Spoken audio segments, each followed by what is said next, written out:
Good morning class. तो आइए हम लोग इतिहास का क्लास नंबर 39 आज देखेंगे। देखिएगा, अभी तक आप लोगों जो ने देखा उसके बारे में सबसे पहले आपको मैं कुछ क्वेश्चन पूछता हूँ, आप लोग जवाब दीजिएगा। अभी तक आप लोग पढ़ रहे थे जिसमें हम बात करेंगे दक्षिण भारत के बारे में। दक्षिण भारत के बारे में आप लोगों ने सुना भी है और उसके बारे में चलिए बताइएगा। दक्षिण भारत में आप लोगों ने देखा था संगम काल का काल बताइए, तो कब से कब तक था संगम काल? संगम काल पढ़ के नहीं आए आप लोग? 100 से लेकर 250 ईस्वी तक था। ठीक है, कल पढ़े थे हम लोग संगम काल। आप सभी को पता है कि संगम काल जो कि दक्षिण भारत का था, ठीक है, और इसमें जो था 3 जो है से संगम बुलाए गए थे, 3 विशाल सम्मेलन बुलाए गए थे। नहीं, 100 से लेकर 250 ईस्वी के मध्य दक्षिण भारत में पांड्य राजाओं के संरक्षक में ना क्या किया गया था, कवियों के 3 विशाल सम्मेलन बुलाए गए थे और इन सम्मेलन को ही तमिल भाषा में क्या कहा गया था? संगम कहा गया था। ठीक है, तो आप बताइएगा, तो ये 3 सम्मेलन जो बुलाए गए थे ये कौन बुलाया था? पांड्य शासक। कौन बुलाया था? पांड्य शासक ने बुलाया था। और प्रथम संगम जो हुआ था वो कहाँ पे हुआ था? मदुरा में हुआ था, दक्षिणी मदुरा में। और इसकी अध्यक्षता किया था अगस्त ऋषि ने। और सम्मेलन में कितने भाग लिए? 89। देखिएगा, तो पांड्य राजाओं ने एक विशाल सम्मेलन बुलाया था जिसमें 3 संगम हुआ था। क्या संगम हुआ था? 3 संगम। अगर हम प्रथम संगम की बात करें, प्रथम संगम, तो इसका जो है आपका कहाँ पे हुआ था? मदुरै में। कहाँ पे हुआ था? मदुरै, दक्षिणी मदुरा में हुआ था। इसमें जो है इसका अध्यक्षता कौन किया था? अगस्त ऋषि ने किया था। नहीं, अगस्त ऋषि ने किया था। और कितने राजाओं ने भाग लिया था? 89 राजाओं ने इसमें हिस्सा लिया था। ठीक है, 89। द्वितीय जो बौद्ध संगीति हुआ था, सॉरी बौद्ध बोल रहे, द्वितीय जो संगम हुआ था, नहीं, ठीक है, यह हुआ था आपका कहाँ पे? कपाटपुरम में। कपाटपुरम में हुआ था। और जिसकी अध्यक्षता कौन किया था? अगस्त ऋषि। नहीं, और पहला का कौन किया था? अगस्त ऋषि। ठीक है, लेकिन पहला बार जो है से अगस्त ऋषि ने किया था, लेकिन बाद में चलकर इसका जो तोलकापियर कौन किया था?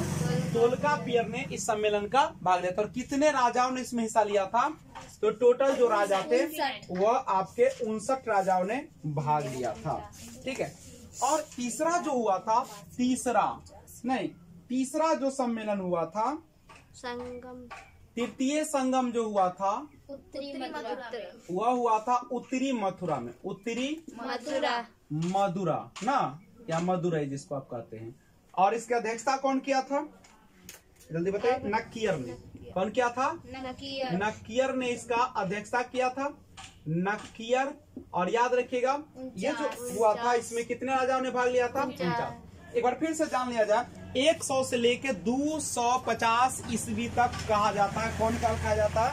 संगम काल कहा जाता है। फिर से ध्यान दीजिएगा, पूछेगा संगम काल कब से कब तक है? 100 से लेकर 250 ईस्वी तक है। और इसमें पांड्य राजाओं ने, कौन राजा ने? दक्षिण भारत में पांड्य राजाओं के संरक्षण में जो है कवियों के 3 विशाल सम्मेलन बुलाए गए थे। कवियों के 3 संगम काल में कितने आपके सम्मेलन बुलाए गए थे? 3 बुलाए गए थे। प्रथम जिस मदुरै में हुआ था, दूसरा कपाटपुरम में हुआ था, तीसरा उत्तरी मदुरै में हुआ था। और पहला का जो अध्यक्षता किया था अगस्त ने, दूसरा का अगस्त ने, बाद में तोलकापियर ने किया था। और तीसरा में अध्यक्षता जो किया था नक्कियर ने किया था। कौन किया था? नक्कियर था। कौन था बच्चे लोग? नक्कियर ने किया था। पहला जो प्रथम संगम हुआ था 89 राजा भाग लिए, दूसरा में 59 और तीसरा में कितना भाग लिए? 49 भाग लिए थे। कोई दिक्कत है क्या? अच्छा, तीनों सम्मेलन जो हुआ था कहाँ पे हुआ था? तमिलनाडु में। तीनों सम्मेलन कहाँ पे हुआ था? तमिलनाडु में। याद रखिएगा, ये आपका जो है यहाँ पे केरला का क्षेत्र है और ये जो है आपका तमिलनाडु का क्षेत्र है, यही ना आपका है। तो तीनों जो हुआ था कहाँ पे हुआ था? तमिलनाडु में। तमिलनाडु में तीनों सम्मेलन बुलाए गए थे। और अगस्त ऋषि जो थे बनारस के रहने वाले थे और तमिलनाडु में ही जाकर क्या कर गए? बस गए। कोई दिक्कत? एक बार क्वेश्चन पूछा था कि तमिल साहित्य का जो है, तमिल साहित्य का अगर आपसे पूछे कि तमिल साहित्य का जनक किसे माना जाता है? तो अगस्त ऋषि को। ठीक है, अब समझिए, कृष्णा नदी के दक्षिण में, कौन नदी के दक्षिण में? ये तो उत्तर पार्ट है, और ये कौन है आपका? कृष्णा नदी के दक्षिण में जो था, इसमें भारत के सुदूर दक्षिण में 3 राज्यों का उदय हुआ था। क्या राज्यों का? 3। कौन कौन राज्य थे? चेर, पांड और चोल। चेर, पांड और कौन था? चोल। यही ना था, चेर, पांड और चोल। चेर, पांड और चोल। याद रखिएगा कि कृष्णा नदी के दक्षिण में, कृष्णा नदी के दक्षिण में क्या हुआ था? 3 राज्यों का उदय हुआ था, जिसका नाम है चेर, पांड और चेर, पांड और चोल। ये ना 3 राज्य है, करेक्ट है। तो अब हम लोग विस्तार से इसको पढ़े, थोड़ा सा जवाब दीजिएगा और उसके बाद हम लोग आगे बढ़ेंगे। करेक्ट है, 1 मिनट समय लेंगे आपका।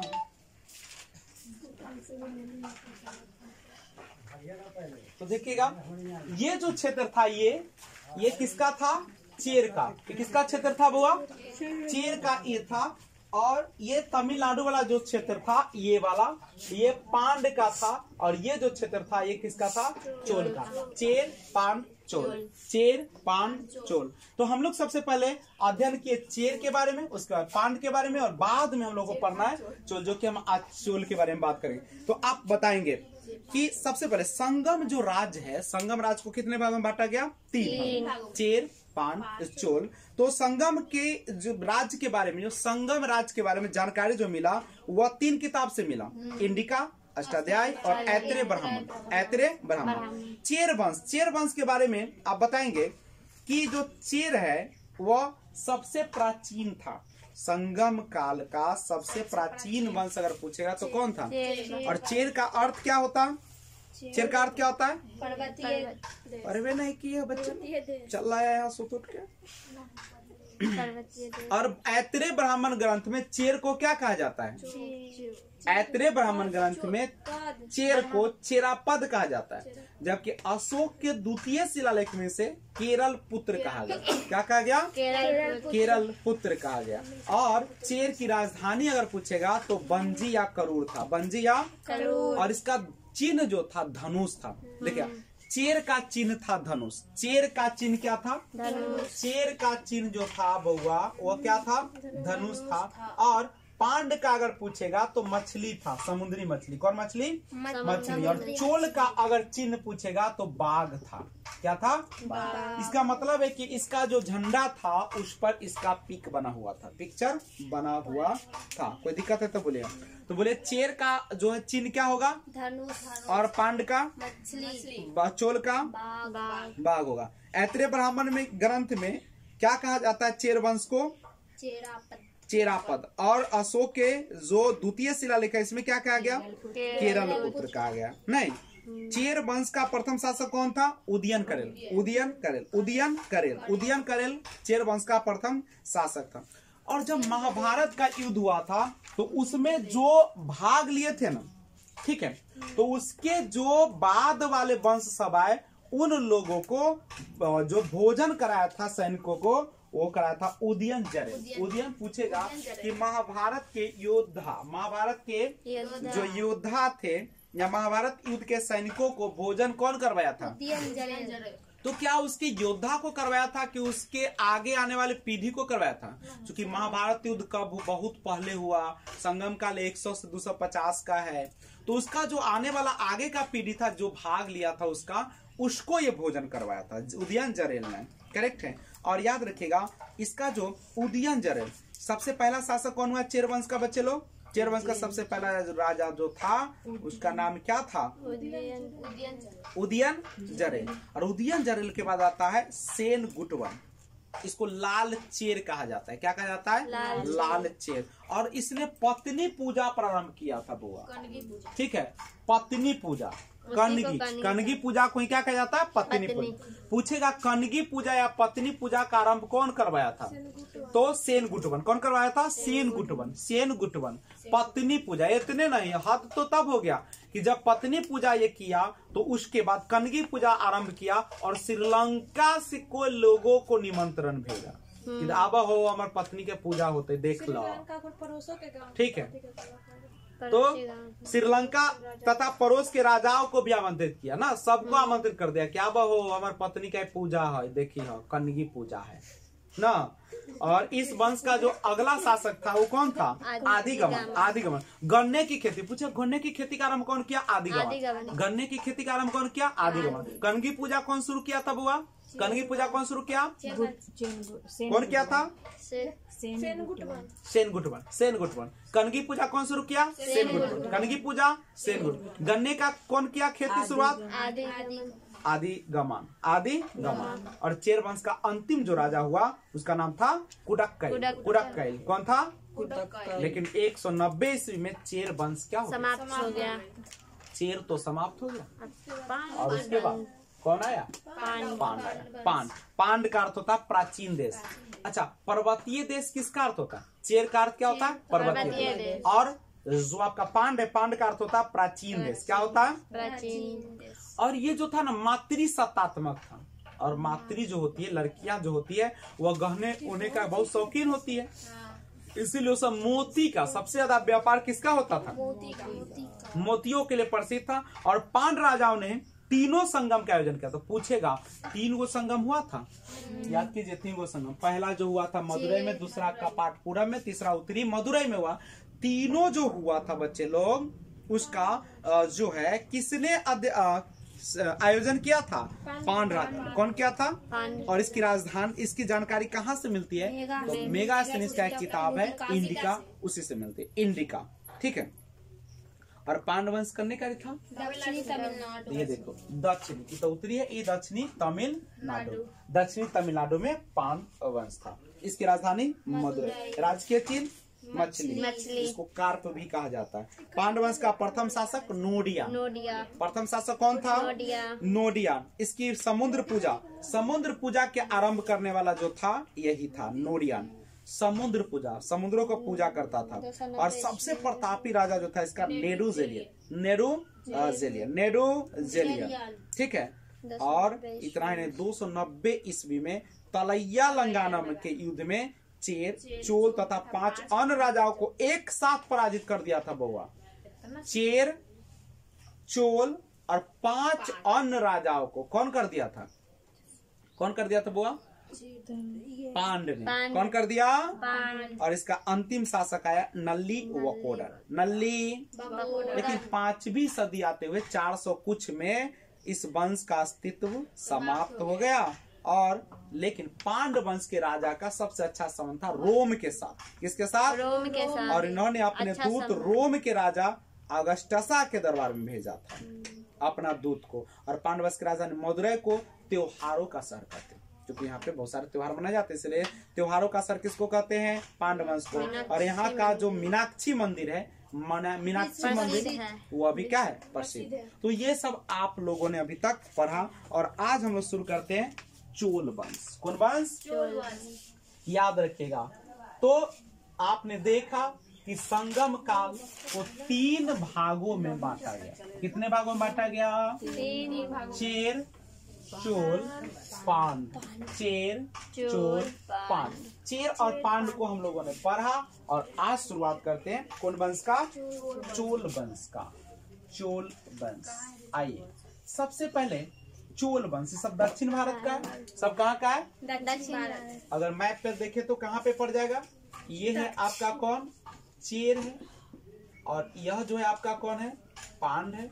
और यह जो पार्ट है किसका पार्ट है? चोल का पार्ट है। किसका पार्ट है? चोल का। आइए चोल वंश। सबसे पहले जानकारी जो है चोल वंश के बारे में जो जानकारी मिलती है वह अष्टाध्यायी से मिलती है। किससे मिलती है?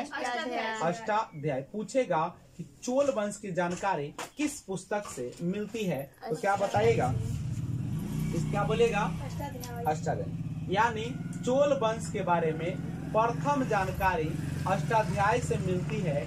और याद रखिएगा चोल का अर्थ होता है नया देश। चोल का अर्थ क्या होता है? नया देश। ऐसे भी कहते हैं ना चोला। चोला का मतलब नया पहनना ना। चोला, मेरा रंग दे बसंती चोला, नहीं भगत सिंह।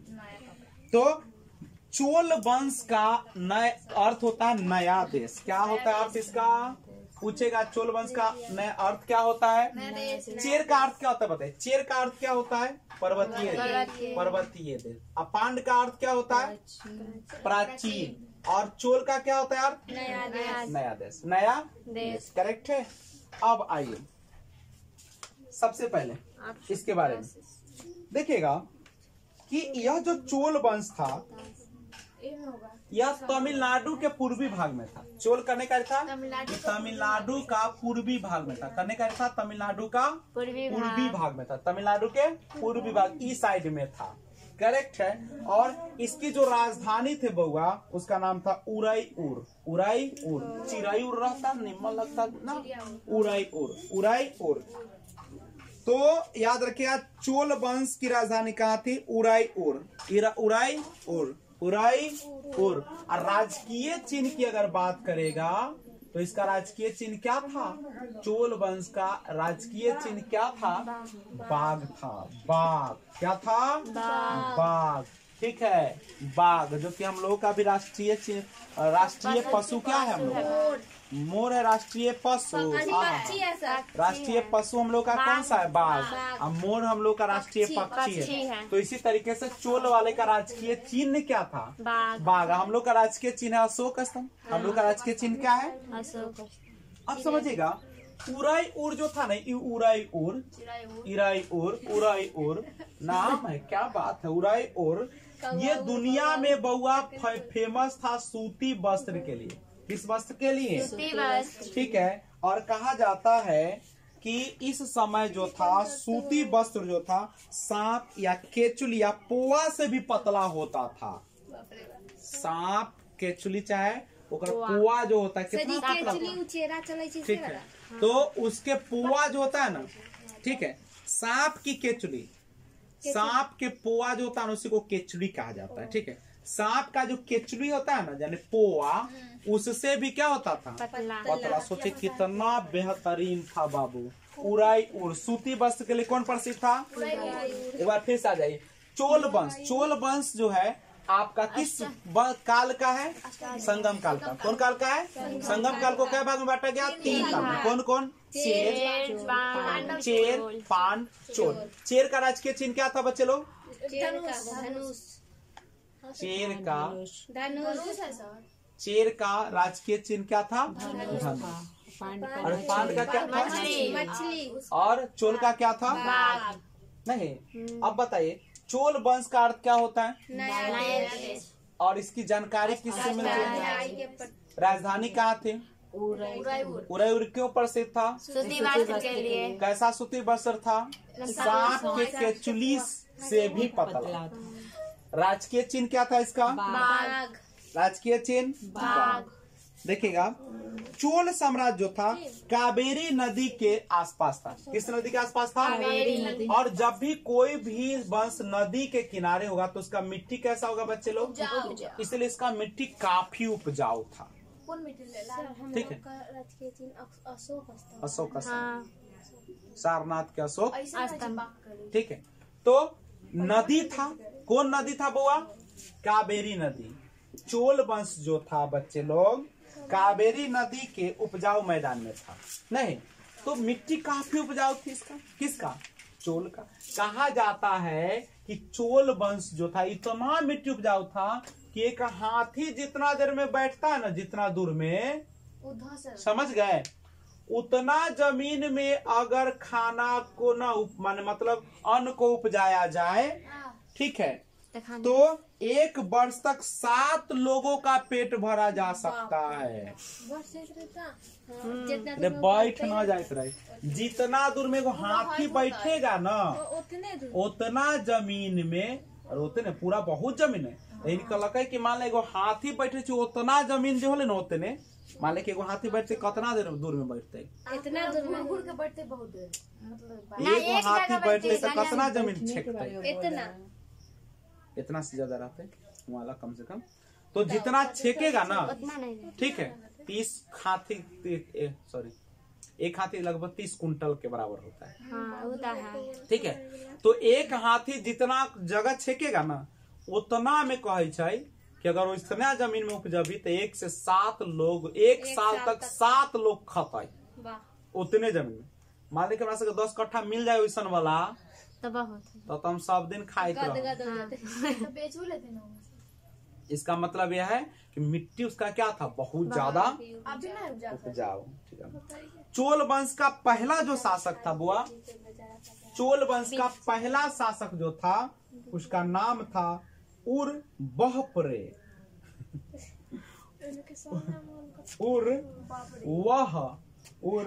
उरवहपरे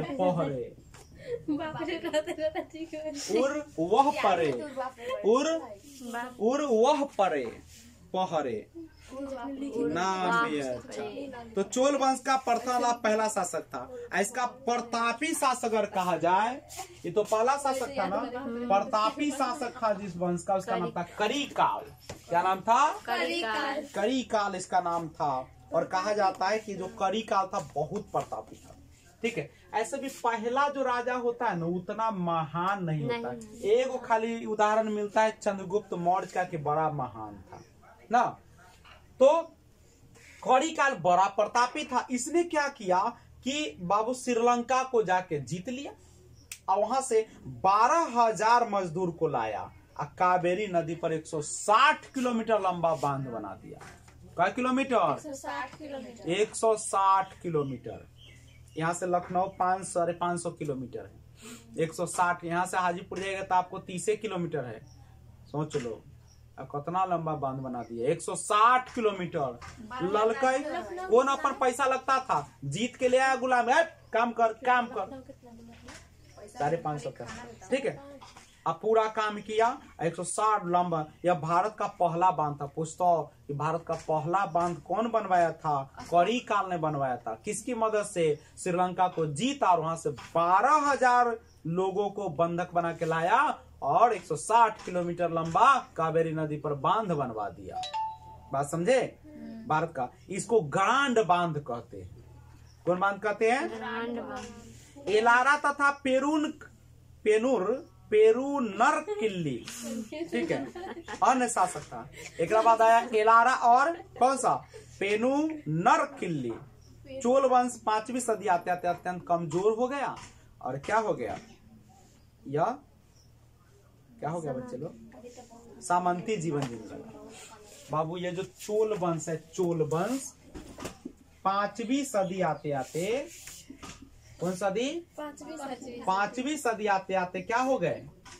यह जो कमजोर हो गए। और कैसा जीवन जीने लगा पता है? सामंती जीवन। सामंती जीवन समझते हो? मतलब यह किसी दूसरे राजा के अधीन रहने लगा। ठीक है, दूसरे राजा के, और तब तक इंतजार किया जब तक कि सामने वाला राजा कमजोर न, और बहुत इंतजार किया है। करीब 200 से 300 साल इंतजार किया और 200 से 300 8वीं सदी में फिर से चोल का क्या हो गया? फिर से हरा दिया उस सबको, अब फिर से राजा बन गया। ठीक है, बेटा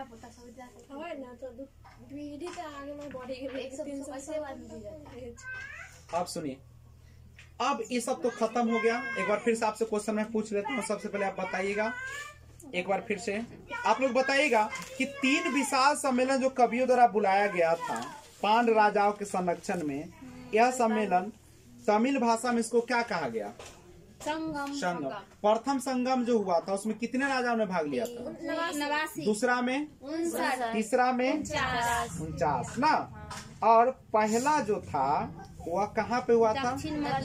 और दूसरा जो हुआ था कपाटपुरम, और तीसरा उत्तरी मदुरा। चलिए, पांडवंश का अर्थ क्या होता है? पांडवंश का अर्थ क्या होता है? मछली। पांडवंश का अर्थ क्या होता है? प्राचीन। नया देश। पांडव प्राचीन। चोल वंश का अर्थ क्या होता है? नया देश, नया। चोल वंश के बारे में सबसे पहले जानकारी कौन दिया? अष्टाध्यायी। कौन दिया? अष्टाध्यायी के लेखक कौन है? चोल साम्राज्य तमिलनाडु के कौन से भाग में था? पूर्वी के पश्चिमी? राजधानी कहाँ था इसका? उदयपुर। राजकीय चिन्ह क्या है इसका? उदयपुर किस लिए प्रसिद्ध है? सूती वस्त्र जो था उस समय कैसा होता था? सांप की केचुली से ये इसकी मिट्टी कैसी थी? उपजाऊ, बहुत ज्यादा उपजाऊ ना। चोल वंश का पहला शासक कौन था? उर्वह परे। और इस वंश का सबसे प्रतापी शासक कौन था? करिकाल ने कौन 12,000 श्रीलंका को जीतकर 12,000 जो लाया था व्यक्तियों को, उसे कौन सा नदी बनवा दिया? नदी बांध, कावेरी नदी पर बांध बनवा दिया जिसका नाम था ग्रांड बांध। भारत का पहला बांध कौन था? ग्रांड बांध। ठीक है। और कारकाल ने पुहार नामक बंदरगाह बनाया जिसे कावेरी पट्टनम कहते हैं। और इसका एलारा और पेरूनर किल्ली अन्य शासक था। और 5वीं सदी में आते आते क्या बन गए? सामंती। सामंती का मतलब होता है किसी राजा के अधीन नहीं, और राजा तो रहेगा लेकिन किसी राजा के पूर्ण राजा नहीं बनेगा। और 8वीं सदी में पुनः चोल क्या हो गया? फिर से निर्माण उदय हो गया, कंप्लीट। अच्छा बताइए तो संगम काल का आर्थिक जीवन, सामाजिक जीवन, राजनीतिक जीवन, व्यापारिक जीवन पर हम बात करते हैं तो सबसे पहले हमको बताइए आर्थिक जीवन के बारे में।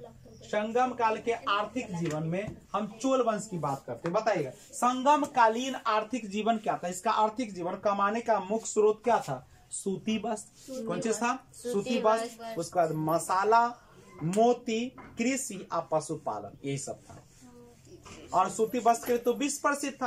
और जब विश्व प्रसिद्ध था तो क्या करता था? दुनिया में सूती वस्त्र का व्यापार करता था, जिससे बहुत फायदा होता था और चलता भी था। व्यापार में क्या था? तो रोम से सबसे ज्यादा व्यापार। पूछेगा कि बताइए चोल वंश के शासकों ने सबसे ज्यादा किसके साथ व्यापार करता था? रोम के साथ। किसके साथ करता था? रोम के साथ करता था। ठीक है। और जाति व्यवस्था की अगर हम बात करें तो संगम काल में उत्तर भारत के विपरीत जाति व्यवस्था थी। संगम काल में उत्तर भारत यानी ऊपर और दक्षिण भारत मतलब नीचे। ठीक है। उत्तर भारत मतलब ऊपर और दक्षिण भारत मतलब नीचे। देखो उत्तर भारत में जो था ना, उच्च जाति के लोग ब्राह्मण को मानते थे। किसको मानते थे? लेकिन इसमें ऐसा बात नहीं था। ठीक है। नीचे वैसा बात नहीं था। यहाँ सामंत तथा दास में समाज बटा। एगो सामंत था, दूसरा क्या था? दास। एगो था सामंत था, दूसरा क्या था? दास। सामंत कौन होता था? जो राजा दूसरे के अधीन काम करता था वो सामंत होता था। और जो बच गया सब क्या होता था? सामंत। और किस में बटा हुआ था बुआ? दास में बटा हुआ था। यहाँ वर्ण व्यवस्था उच्च नीच जाति का व्यवस्था था क्या? नहीं था। उच्च नीच दुई होता था। एगो सामंत था, दूसरा दास था। एगो सामंत था, दूसरा दास। इसलिए ऊंच नीच का व्यवस्था यहाँ पे नहीं था। यहाँ पे जो बंदरगाह था ना बाबू, वह तीनों वंश के आसपास अपने अपने बंदरगाह थे। तीनों के। चेर के पास बंदरगाह था, बंदर चेर। चेर के साथ पास बंदरगाह था, उसका नाम क्या था? बंदर चेर।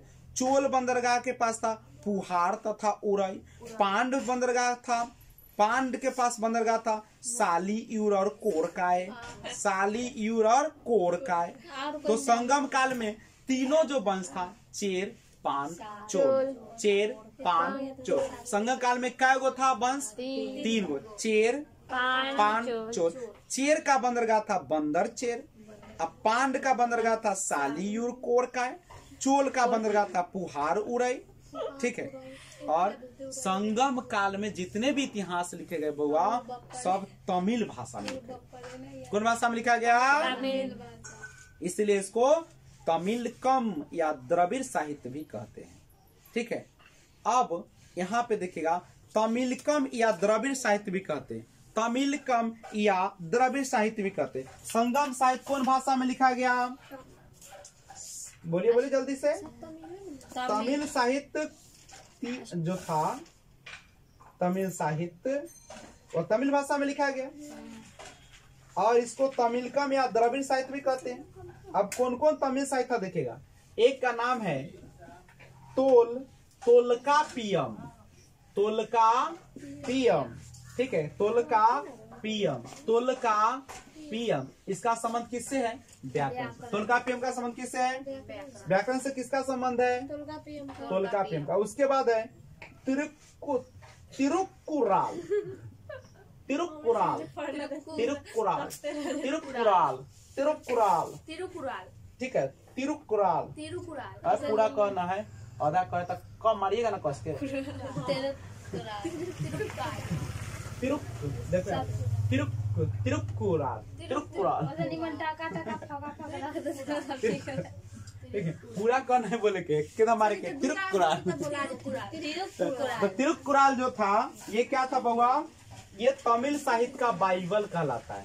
कुछ तो तमिल साहित्य का बाइबल किसको कहा जाता है? तिरुक्कुराल। खाली कुरालो कह दोगे तो कोई न जान मार देगा, ठीक है। तो तमिल साहित्य का बाइबल किसको कहा जाता है? तिरुक्कुराल, तिरुक्कुराल। उसके बाद एक अन्य साहित्य जिसका नाम था जीवक चिंतामणि, जीवक चिंतामणि। ये क्या है बउआ? क्या पढ़ रहे हो तुम लोग? संगम साहित्य तमिल भाषा में, संगम काल में जितने भी साहित्य लिखा है कौन भाषा में लिखा गया? संगम काल में जो भी लिखा गया कौन का भाषा में लिखा गया? और उसका सब जो कौन कौन लिखा है कि साहित्य देखो, तोलकापियम व्याकरण, तोलकापियम, तोल के पियम व्याकरण, तोल के पियम व्याकरण, तिरुक्कुराल तमिल साहित्य का बाइबल, जीवक चिंतामणि, जीवक चिंतामणि इसका संबंध था जैन धर्म से। कौन धर्म से? जैन धर्म से। उसके बाद आ गया शिलपादिकारम, शिलपादिकारम, ठीक है। यह भी कौन से संबंधित है? जैन धर्म से। कौन धर्म से? जैन धर्म। और इसमें नुपुर की कहानी है। किसकी कहानी है? नुपुर माने पायल की कहानी है। किसकी कहानी है? शिलपादिकारम। शिलपादिकारम में किसकी कहानी है? पायल की। पायल ऐसा होता है, ऐसा पहनना चाहिए, इतना भरी का पहनना चाहिए, ऐसे वाला झमझमाना चाहिए। तो ये पढ़ेंगे, ठीक है। अब सुनिए, शिलपादिकारम जो है ना, इनमें बड़ा एगो वर्णन किया गया, बहुत सुंदर बात। सुनिएगा, शिलपादिकारम जो है, शिलपादिकारम जो है उसमें एक बड़ा अच्छा विवरण मिला है। एक राजा था, एक कर चोल का, जिसका नाम था राजा कोबलन। क्या नाम था बउआ? राजा कोबलन। इसकी पत्नी का नाम था कन्नगी। क्या नाम था इसका? कुछ तो राजा कोबलन, राजा वो कन्नगी रहा या कन्नगी है? कन्नगी रहा या कन्नगी। तो पूछता कि राजा कोबलन कौन वंश का था? चोल वंश का, ठीक है। लेकिन राजा कोबलन और उसकी पत्नी का नाम कन्नगी। लेकिन राजा कोबलन बड़ा अताई आदमी था, अच्छा आदमी नहीं था। ये क्या किया कि एगो नर्तकी थी, माधवी उसका नाम था। क्या नाम था? और ये राजा कोबलन बड़ा गीत उत संगीत में मजा आता था इसको। तो ये क्या किया, ये जो था माधवी देखा कि राजा है या बहुत बाप रे बाप पैसा बेला है ना, और ठीक है। ये क्या होता है कि राजा कोबलन जो होते हैं वो माधवी के चक्कर में बेचारे पड़ जाते हैं। जब चक्कर में जब पड़ गए तो चक्कर में पड़ गया तो कन्नगी को भूल गए, और शादी किस कन्नगी को पत्नी रहे। अब फंसा कौन ले लगे? माधवी, नर्तकी, ठीक है, ठीक है। तो नर्तकी के प्रेम में फंस गया और अपने धर्म के, जब इसको ना बाद में पता चला कि अरे तोरी हम तो अपना धर्म लुटा लिए, कितना निमन हमारा पत्नी मानहित रहे, इतना से सब लूट ले लोग, पैसा कौड़ी सब एक से लेकर भिखार बना दे। कहा मस्ती कल के अपन घुमलाई खूब, ओकरे जो चलो हो आई हिया तो कल हुआ तो रेस्टोरेंट, तब पार्क चला, फलना गंज चला, रोजा वाला बात है। पूरा स्टूडियो में ना जाए, घूमबाई रुका तब अपने स्टूडियो रहते घर में। उसके बाद माधवी को क्या किया, माधवी ने जो है इसके प्रेम जाल में फंस गया। कौन? राजा कोबलन। और अब अब हुआ क्या, ऐसे के बच्चा सब बिगड़ जाए कहानियां से हटा देते रहे में तो ठीक रहा। कैसे जानेगा आदमी कि कैसे बिग रहा है राजा, कैसे जाने कि बर्बाद कैसे होता है आदमी। लेकिन क्या हुआ बउआ, ऐसे ही नहीं छोड़ा, ये न जानते हैं ये राजा कोबलन आ माधवी देखे जब तक ला बच्चा जन्म ले तालुक ला अकिल न खोले ना ना, अभी तो खूब मस्ती कल के बाद में न एक से एगो बेटा पैदा ले जेकरा नाम रहे मणि मेखले।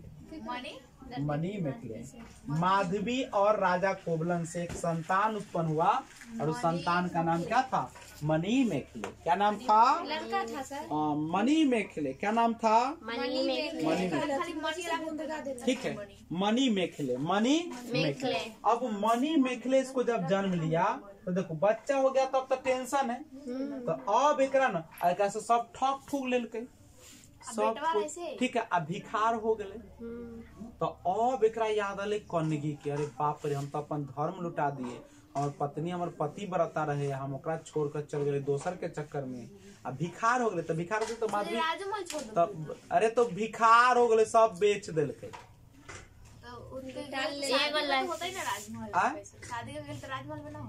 कुछ न रहे, कन्नगी न रहे, कन्नगी के अपन संपत्ति रहे, एकरा थोड़ी रहे। अब जब न अपना पत्नी के पास लौट लै राजा कोबलन तो बाबू पत्नी बड़ा हो दिलदार, कतनो गलती का आयल न पति तो छोड़ दे पति न छोड़ तब मार देते रहे, चाहे कनगाल बिग देते रहे ना। तो जब ये आया कन्नगी न पत्नी के पास लौट के आया, कल खूब रोल कई हमरा फंसा लेलको, हम न रही वैसा, हमरा ऐसे ऐसे लोभ दिलको, गलती हो गलो, माफ कर दो, गोरू ध लेलको, थूक चाट लेलको। तो उसके बाद क्या हुआ, वह जब कन्नगी के पास आया, लड़की का तो दिल बड़ा होता है कोमल, अब क्या किया ना हो जैसे हो करा, लेकिन ठगा जाए बता न दे सब। पुरुष बड़ा चलाक न होता, हर बात आपसे पूछ लेता है मिठुर मिठुर करके ना, कि कैसे शादी से पहले कैसे रहत रहो, कैसे भेंटो करत रहो ना। लड़की के न कहबो कुछ कह ना, बात से असलियत बताबो, जब बता देंगे तो डेली तोरा वही पर पड़ता देतो, तोरे ले खा मत 10 को से जाले भेंट करे, 10 को से रह ले, बड़ा गरिया आता है। इसलिए कभी भी पत्नी को ना पति को अपना रियल बात नहीं बताया। देखिए पत्नी कुछ कहो जो तो बाजारो जातो कुछ किनो ले तो ना बता, तो आजकल के नहीं बताता, कतनो क्रिया किया दे खीर माथा पर रख दे तो माथा कसम खाए से कुछ हो कुछ न, तो पति कहते तू आइला कुछ न करी, कहूँ न गेलिए तो न गेले तोर हाथ रखे माथा पर, तोहर हाथ ना, हम अपन हाथ में वो नहीं रखना चाहिए, नहीं बताता कभी भी लड़की को, किसी भी अपने पति को कभी भी कोई बात नहीं बताता, कतनो मानता लेकिन नहीं होता, डेली गरिया तो सुबह शाम, ठीक है, बर्तन मारेगा। अब क्या हुआ, अभी बेचारा कन्नगी के पास गया, कन्नगी दिलदार, कहा कि हमारे पति के बड़ा हालात खराब है, बेचारी ने 2 पायल, एगो पायल उसको दिया, ठीक है, वो एगो पायल दिया तो पायल को बेच दिया, ठीक है, बेचने के लिए दिया, अब बहुत अच्छा खासा पैसा हो गया, सोना के होगा कोबलन के पति के, कौन दल के कन्नगी, हो गए, अब एकरा कौन काम, ठीक है, पहला की तो कन्नगी दिल का ओकरा हो गए, सुखी से दोनों रहे लगले, लेकिन बड़ा गड़बड़ हो गए। अब क्यों नहीं सुनिएगा, हुआ क्या बउआ कि पत्नी कन्नगी ने उसका अपना एक पायल दिया, जिसे बेचकर मदुरई में व्यापार प्रारंभ किया, किंतु कोबलन पर मदुरई की रानी, उसी समय हुआ ना दुर्भाग्य कि मदुरई में जो था ना, जो रानी थी उसका एगो पायल चोरी हो गया, अच्छा, उसी समय एगो पायल चोरी हो गया था, लेकिन ये बेचारा नहीं था, इसका अपना पत्नी दिया था ना, एगो बेचा था, और संजोग से कि एक अगर दोनों पायल बेच रहे थे तब तक न होते रहे, तो वहां के कलक सोनार से कि हाँ राजा एगो पायल तो हमारे बिकलो, ठीक है। तब राजा रानी जो थी, रानी का पायल चुराने का आरोप कोबलन पर लग गया, इतना अच्छा जिंदगी दोनों जी रहा था पत्नी, वो पत्नी के जीवन में आग लगल पहले ही से था, पहले माधवी लगा दी, और तनका कर पति जोरे रहना शुरू किया, तब कौन लूट लिया एकरा, एगो पायल बेच दिया था, तब ना हे भगवान, जब हिस्ट्री कैसे पढ़ ले नहीं समझे नहीं समझे मतलब कि पायल बेचला का रखता के दिन बाद न बेचला को जान गेले लेके पड़ै छै जान गेले तो की दिक्कत। रानी के पता चल गेले, रानी के पता चले कि एगो हमरा राज्य से एगो पायल बिकले है, तो बिकले एगो पायल एगो बिकले ओकरे एकेगो चोरी होले। एकर मतलब है कि ओहे राजा कोबलने चोरल कई हुई ना, तो ओकरा की कलके एकरा आरोप लगा का फांसी दे देलके। तो सर जी ओकरा एगो पायल दिखैते ना जे हमर एगो पायल बेचले एगो है कौन गांधी की ना बताते से हमर एगो बेचला के एगो है, तो अब हो सकले पता ना देखल के। ठीक है, वहाँ पे उतना ना सुनवाई होची, राजा रानी के बात है तो मैं थोड़ी उतना सुनता हूँ। ई कहिए ना सर जी सब अपन चापलूसी ना खाली निमन लिख देल के बाद में छोड़ देते। ठीक है, तो कर दिया। जैसे आपका इतिहास जो है, तो कोई भी राजा रानी आपकी बात को नहीं ना सुनेगा, वो कहेगा वो बिका है तो एक वो कला बिका, बेचता तो दोनों ना बेचता, पायल बेचते तो दोनों ना बेचते। और कहे के मतलब कि हमरा एक गो चोरी होइला, अब वहां से सोनार कह दिल कि हमरा एगो बिकल है, और कोई के दिखावत तो गलावला न दै छै। ठीक है, आ तब एकरा फांसी दे देलकै। कनगी पहलहू रहे अथी विधवा, अब बादो में कथी हो गई विधवा हो गई। करेक्ट है। ई माधवी कहां चल गेली और ई हवा कहां चल गेली? माधवी से तो ओकरा बेटा होले, एकरा कौन मतलब है? ओकरा तो एगो बेटा मिल गेले मणि मेखले। ठीक है, और ई जो था कोबलन, ठीक है, मणि मेखलन, ई जो के कोबलन तथा माधवी से उत्पन्न संतान मणि मेखलन की चर्चा है, जिसमें अंत बौद्ध धर्म अपना लिया। कौन बौद्ध धर्म अपना लिया? राजपाट से का मतलब नहीं था, और धीरे धीरे कमजोर हो गया, चोल वंश समाप्त हो गया और नया वंश शुरू होगा, वाका टक वंश, जो कि हम लोग अगले क्लास में इसको पढ़ेंगे। वाका टक, वाका टक। तब तक बाय बाय, जय हिंद।